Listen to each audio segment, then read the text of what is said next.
All right, we're going to call the Finance, Audit, and Budget Committee meeting to order. Please rise for the pledge. I pledge allegiance to the flag of the United States of America and to the republic for which it stands, one nation, under God, indivisible, with liberty and justice for all.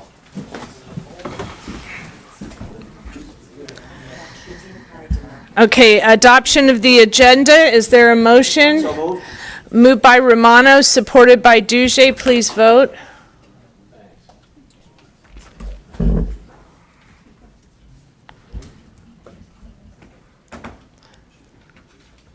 Well, welcome to the VOC Finance. So I don't know what the vote is, but I'm just going to say it passed. Okay. We have the thing on the screen. Approval of the minutes dated September 23rd, 2019, moved by Romano, supported by Kraft. Please vote.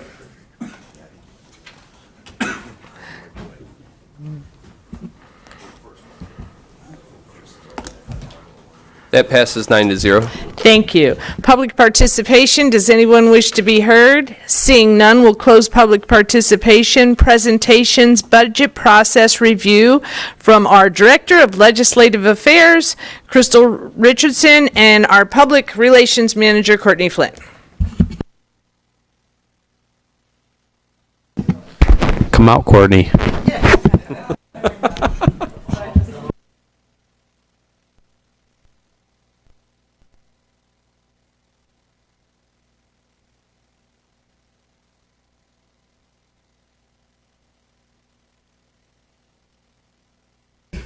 I'm just waiting for your screens to switch over to my presentation. It was on it a second ago. It should say budget history. It doesn't say that yet, does it? Here it comes. Nope. Keys. It's always keys.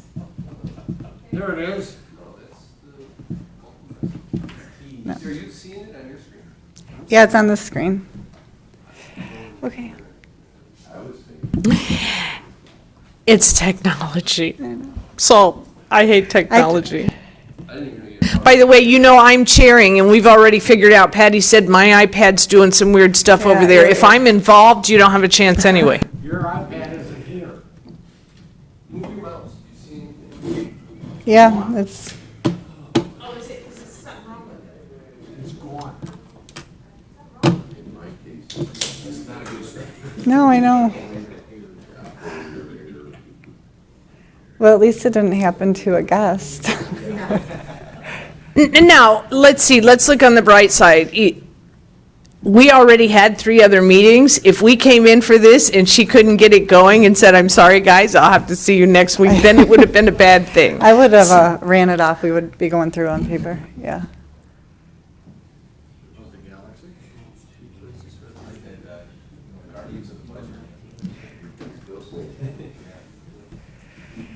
I make a motion that we something's- table the budget until the next finance meeting. I didn't even know you guys had.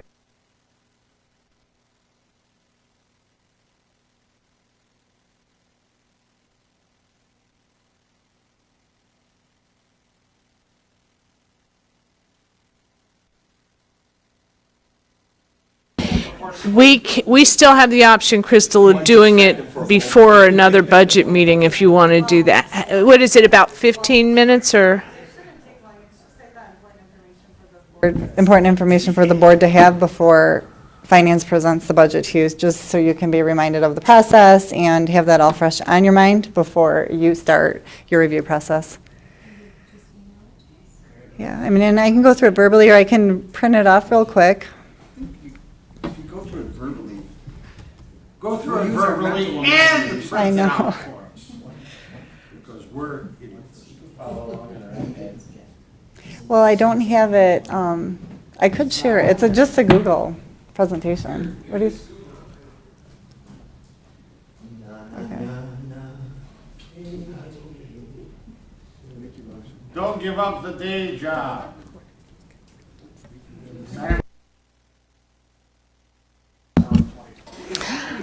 I'm going to give them a minute. I'm not seeking support.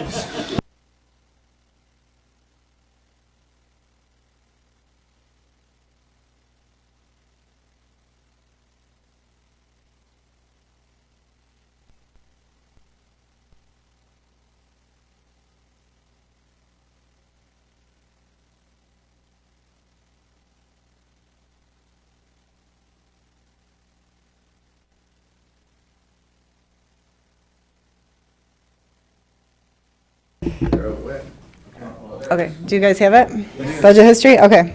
So I started back at the time of the charter, but I'll just run through the early years real quick. 2011 was the first year the board reviewed the budget under the new charter. In 2012, they hired someone to provide an analysis and report. And then the first ordinance was adopted for reporting requirements not until 2013. So that's when they weren't getting the quarterly reports that are required per charter, so they adopted an ordinance that set up how they should be formatted and deadlines and things like that. And then in 2014, they made a few amendments to that ordinances, asked for information about employee positions, and gave the deadline for them to submit it before the Finance Committee meetings. In 2014, that's also when the supplemental information form was added for the departments to fill out. And that year, the departments did turn them in, but they had to be FOIA'd for the board to see them. But those are those Excel spreadsheets that the departments fill out that you guys get every year we did change those a little bit for this year too, but with goals, last year's goals, this year's goals, new position requests, things like that. In 2015 was when the budget review calendar was created, so all the departments have an exact meeting date to come and review their budget with the board. And then in 2016, that's when I started working here part-time, and so I was part of that process. And the main goal that year was just to get the fund balance at 20%. So the only change that was made to the budget that year was they reduced it. They just reduced what was going into the capital improvement plan to meet that number. And then in 2017, that's when a lot of our board members changed. We got new board chair, and a lot of you guys were new. I don't know if you remember, Finance came, they wanted a $20 million bond to finance the capital improvements, and that was a complete surprise. Nobody had really expected that. So the board decided to take a closer look at what was being spent out of the capital plan and realized a lot of the contracts and things going through there weren't coming to the board for approval. And that's when they decided to change the way that plan was funded and those projects were handled. They also you guys brought in the Raymond Group. They provided a professional recommendation to back up those changes. That year, then, the Appropriations Ordinance was changed. The $20 million bond was not approved. They took away any of the contribution to the capital plan. Finance had what was rolled over from the previous year to start 2018 with, and then there was a new approval process where any projects had to come to the board before the RFP was even done to get the budget amendment to fund that project. And the thresholds were changed too. For the budget amendments, it used to be 10% and $100,000, and now it's 5% or $35,000 of the budget.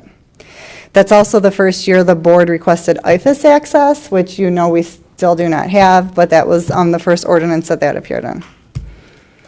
So then the contracting and purchasing ordinance was also updated that year to avoid confusion amongst the departments. All the thresholds were set at $35,000. There used to be a different amount for capital projects, but as the board's seen, a lot of those still weren't coming, even the higher amounts. So they made everything $35,000 across the board, so there was no confusion. And then that also, the commissioners are supposed to determine which purchases require board approval, but the commissioners, you guys still aren't seeing those. So that's still, the executive is still determining what you need to approve and what you don't, instead of the board. And any purchase or contract over $10,000 is supposed to be in Civic Clerk just for review purposes, but the only things that are being submitted in there are the items that you are approving. So we still aren't seeing between $10,000 and $35,000 either.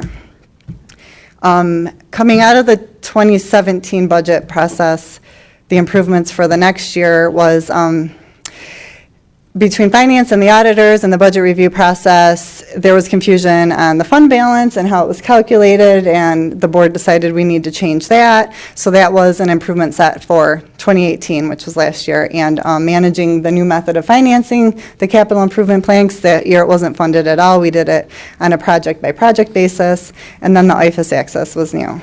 So then when we started 2018, that's when we last year adopted the fund balance policy so that there was one method to be agreed upon based on the auditor's recommendation and all the GASB rules and everything like that, the fund balance policy was adopted, and the capital improvement plan funding policy was adopted last year also.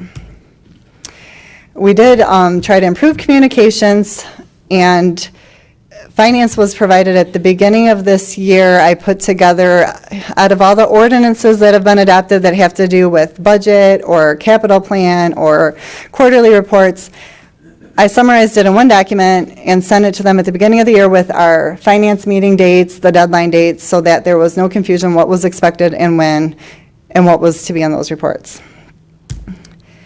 And then coming out of last year's budget, the board wanted to see the more detailed line item budget, because I don't know if you remember, but it's grouped together in the budget. The departments would come to you and they're not looking at the same thing you are. Their supplies and services are broken down, their contract services are broken down, and you're seeing it all lumped together. So that was confusing when they were before you to understand what they were explaining.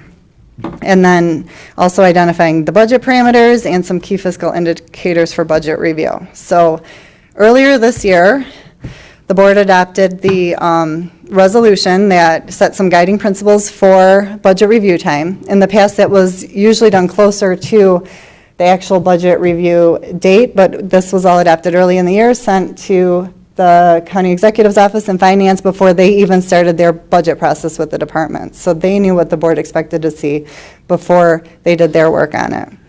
That resolution is in your packets. And the parameters that were set in that resolution was requiring the full line item budget, expenditures not to exceed operating revenues, the fund balance must increase by 1%, and to review the outside organizational memberships that are on that appropriations page in the budget. We also updated the supplemental worksheet. There's a biggest accomplishment field, which finance did ask us to include because they started doing those one-page snapshots for you, and that will be included on there. We asked for more information on the grant-funded positions and if they were concerned about anything for the census impacting their funding, because that's based on census numbers.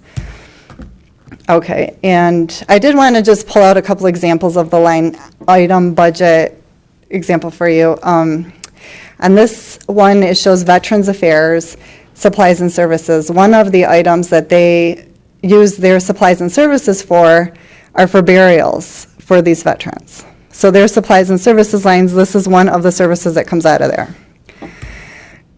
Planning and economic development, however, their supplies and services covers things like promotions at Imagine Theater. I don't know if you've been there and seen the Make Macomb Your Home ads.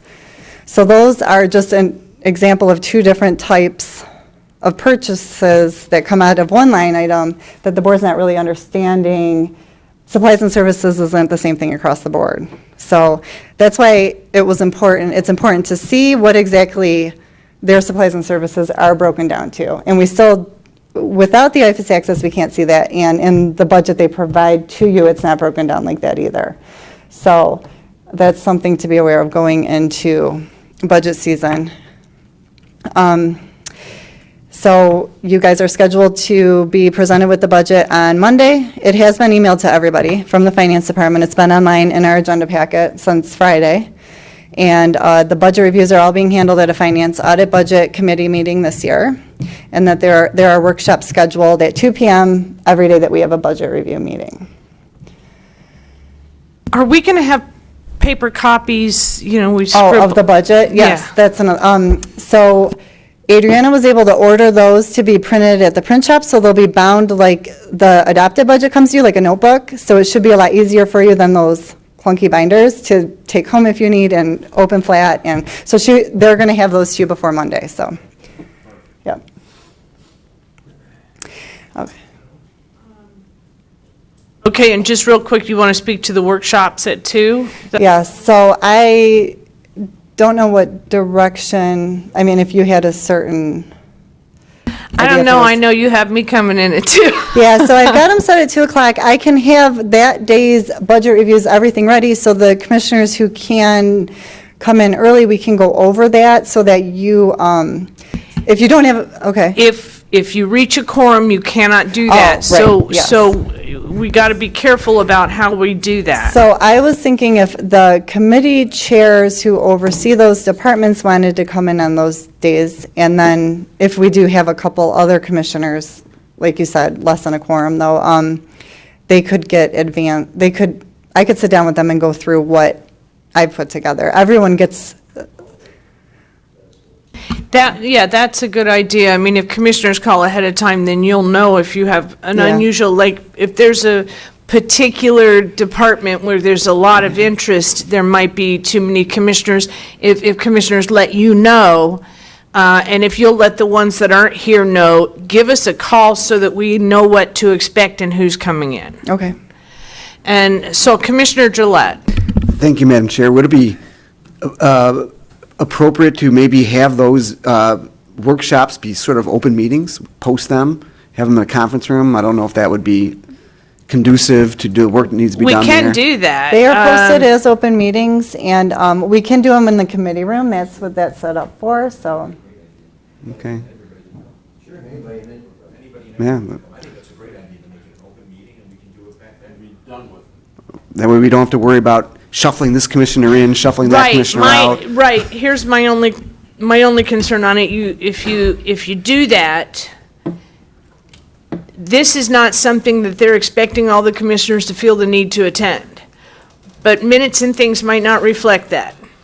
You know what I'm saying? So there might be a high absentee rate in the record, so there should be some disclaimer that these are optional meetings on the minutes or something, if we're gonna do that, so people so that if anybody looks, because, I mean, occasionally, I know, newspapers go through that and they look at that. So just some recording on the minutes that these are optional informative meetings for commissioners or something like that. Okay, whatever could be worked out. If that's inappropriate to do, if it's going to be too bulky, if we have to have too many encumbrances, maybe we don't do it, and we just have to move things around. I did want to just note, I'm glad, Crystal, thank you for the presentation, by the way, that I, sort of lost, I've sort of forgotten a little bit about that $20 million bond, and the fact that we did not approve that bond, and it just makes me think the fact that we've actually improved our flexibility in this year's budget by not owing money for a bond for things that we already, we reduced our debt, it frees up money in this year's budget. And so I think that was an accomplishment that we're now seeing the dividends from. So, thank you. Commissioner Leonetti. Just briefly, I think the open meetings, with the caveat that they're not mandatory, is important, because I like to hear what other commissioners have to say. I think when we get 13 minds together, it's certainly better than what my perspective is reviewing the budget. So I would hope that the chair would encourage him. Thank you. Okay, I don't see any other speakers. Does anybody else? Do you have anything else you want to cover? No, Courtney will come out now and give you her piece. Okay, and I don't have a motion to receive and file yet, so. No, you can do- Moved by okay. Lucido, supported by Romano.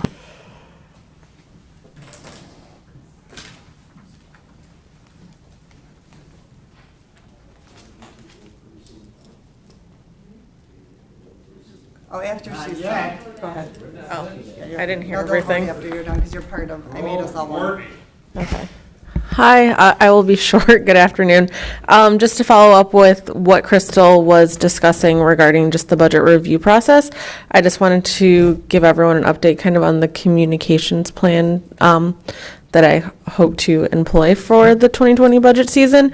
So I don't know if everyone checks the BOC briefs that I send out weekly, but I will be using that as the main vehicle to communicate with the public I guess, overviews that each department does before the board.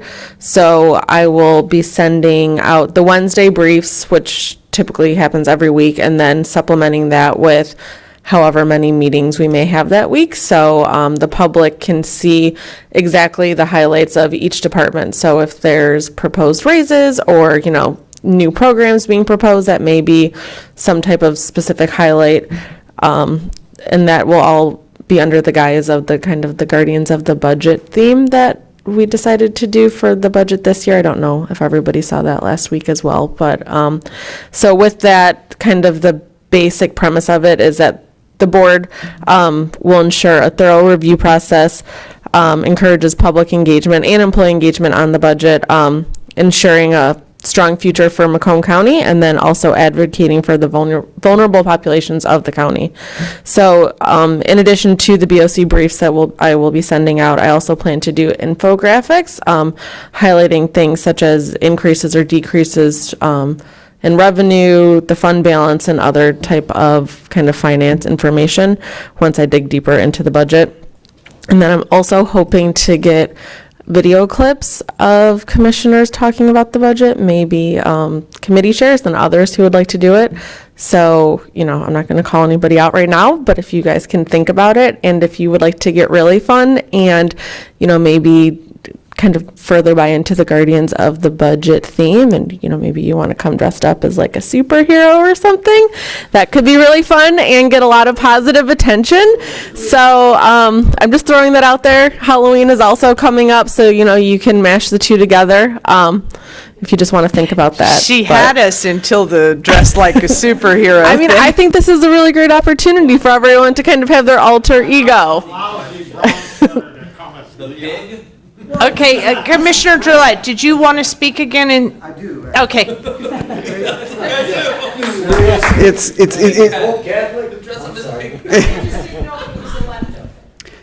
It's not about coming as a superhero. But and this is probably more of a question for Crystal, so I'm sorry, Courtney, but. That's okay. But thank you for that presentation. So, last year, one of the concerns the board had that ended up being reflected in our priorities for this upcoming year was that the administration seemed to be moving around money for different associations, memberships, groups, and clubs that the county belonged to, and without, apparently just without any knowledge as to why these groups, clubs, and charities and so forth are being chosen to be supported.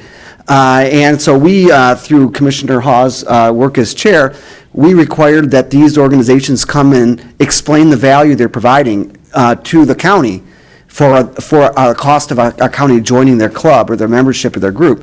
And that hasn't happened yet. Do we know if that's going to happen? They were all put on the budget review calendar that was sent to finance at the beginning, earlier this year. So I'm going to follow up with finance to see, because they typically coordinate inviting the departments or like whoever is they normally handle those invitations. So I will see if they've handled that, and if not, we will make sure we reach out to them, because we also last year we had asked finance for any agreements that were in place with any of those organizations, and we never got anything back on that. So we need to follow up with that as well. Well, thank you. Because one of my concerns, and I'm not sure if it applies to these particular organizations, is we had testimony from our corporation counsel that the county cannot give away money to charities or any other group without a contract with that group for the services they're providing to the county. Now, these may not be charities, or some of them are organizations, some of them may be. I'm not 100% sure what the basis is of the relationship between the counties and some of these organizations. So I'm looking forward to us getting some clarification moving through this budget process. Thank you, Madam Chair. Thank you, Commissioner Romano.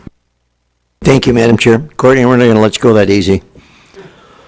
So myself, and I guess the rest of the commissioners, sees those BOC briefs that you send out. Do you monitor those? Do you know how many hits you get on those? Do anybody looking at them? I mean, We do monitor the open rate, and so I send it out to, I think the listserv is about 6,300 off the top of my head, and it's a 20% open rate, which is pretty general for government communications. So 1,800 people are actually looking at it? If that's the math, I'm going to trust you on that. Approximately. Yes.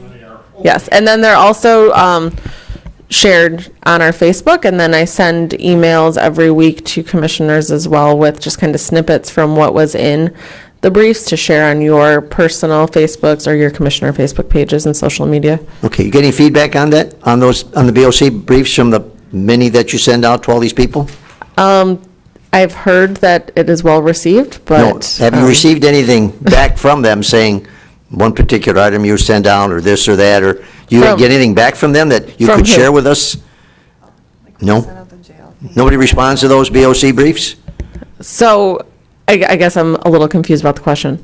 Okay? Well, The BOC okay, briefs so the that- question is it set up so that they can respond? Let's get that out of the Okay, way first. Can they respond to those BOC briefs? So they can respond to the BOC briefs, and then there have been instances where we have sent out saying, if you have a question about this or want to send in your comments, send it to the BOC admin email address. And then, so as Crystal reminded me, for when we first started the jail conversations regarding the jail millage, we received probably 10 different emails, and that was, within hours or a couple days following the BOC briefs being sent out. So, and then again, I also post on Facebook what is sent out in the briefs, and then people will comment on the Facebook page as well. And those comments that you receive, you keep or do, or what do you do with them? They are kept on our Facebook page. Is everybody here on Facebook? More or less. I share it every time she sends it out. Same here. Well, okay. Thank you, that's all I have. Commissioner Kraft? Thank you, Madam Chair. Commissioner Romano, this doesn't apply to you. Courtney, thank you for doing the infographics. Infographics, if you don't know, they're little pictures with a bunch of information on it. The state representatives use it, the state senators use it. It's a real quick hit thing for your social media, and it drives conversation. I used to make them myself, and now that Courtney's here, she gets to make them for me, so I don't have to work as hard, which is great. But I want to thank you both for the presentation, and Courtney, thank you for doing that. Thank you, Madam Chair. Thank you, Commissioner Duge. Thank you very much. The Facebook stuff works like a charm. I've gotten a lot of feedback, depending on what the topic is, if you will. But they're usually pretty well thought out, very well done. The pictures are pretty good. And I put them on my personal, and then I put them on my commissioner account. And the commissioner account is weird because Facebook keeps wanting to sell ads for the darn thing. But I've gotten some very, very good feedback on a whole lot of them. So keep up the good work, and thank you. Yes, well, thank you. And if there's anything you would like me to share, or any infographics you would like me to make, just let me know. And then as you are out at events representing your districts and the board, please take pictures and send them to me, and I can make sure that you are featured in our communications. So thank you. Okay, I don't have any other speakers. So please vote on the receive and file.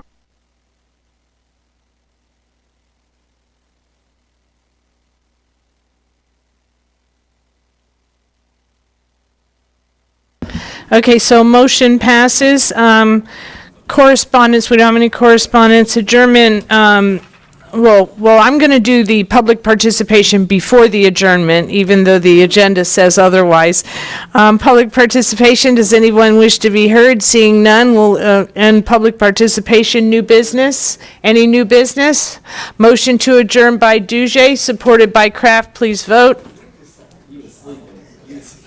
Oh, I meant to say Drillette. I was looking right at you, I swear. He looks a little like that other guy. All right, so we're adjourned.